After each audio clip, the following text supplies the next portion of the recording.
एक समय की बात है। एक जवान पिता अपने छोटे से पुत्र को गोद में लिए आंगन में बैठा था।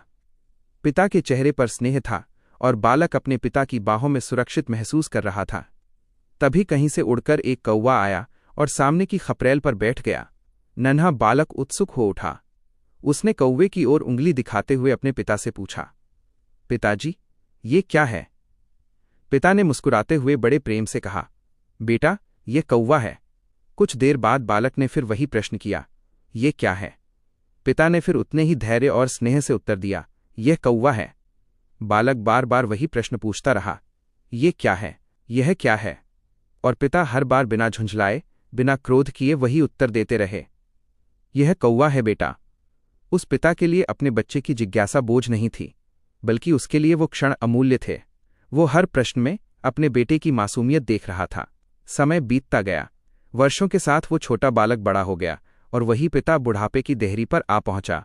अब पिता के बाल सफ़ेद हो चुके थे, आंखें कमज़ोर हो गई थीं और शरीर में पहले जैसी ताकत नहीं रही थी।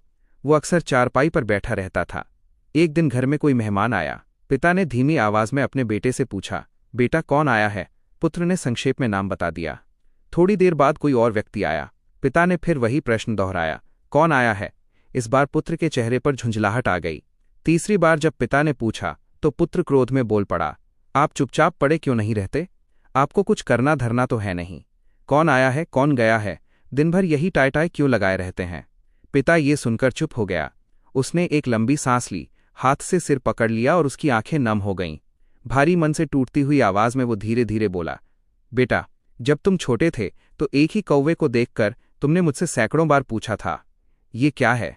और मैंने हर बार बड़े प्यार से तुम्हें बताया, ये कौवा है। मैंने कभी तुम्हें डांटा नहीं, कभी झिड़का नहीं। आज मैं एक बार पूछ लूं, कौन आया है, तो तुम्हें मुझ पर गुस्सा आ जाता है। पिता की आंखों से आंसू बह निकले। पुत्र का सिर शर्म से झुक गया। उसे एहसास हुआ कि जिस पिता ने उसके बचपन की हर नादानी को प्रेम से सहा, वही पिता आज उसके कठोर शब्दों से आहत हो गया है। कहानी की शिक्षा, जो पुत्र अपने माता पिता का तिरस्कार करते हैं, उन्हें समाज में कभी अच्छा नहीं माना जाता। माता पिता ने हमारे पालन पोषण में अपना सुख, चैन, नींद और जीवन तक न्यौछावर कर दिया होता है। जब वे वृद्ध हो जाएं, तो हमारा कर्तव्य है कि हम उन्हें सम्मान, धैर्य और प्रेम दें। हमेशा याद रखो, माता पिता की सेवा से बड़ा कोई धर्म नहीं। अगर ये कहानी आपके दिल को छू गई हो तो लाइक करें, सब्सक्राइब करें, फॉलो करें और कमेंट में बताएं कि आपको इस कहानी से क्या सीख मिली। धन्यवाद।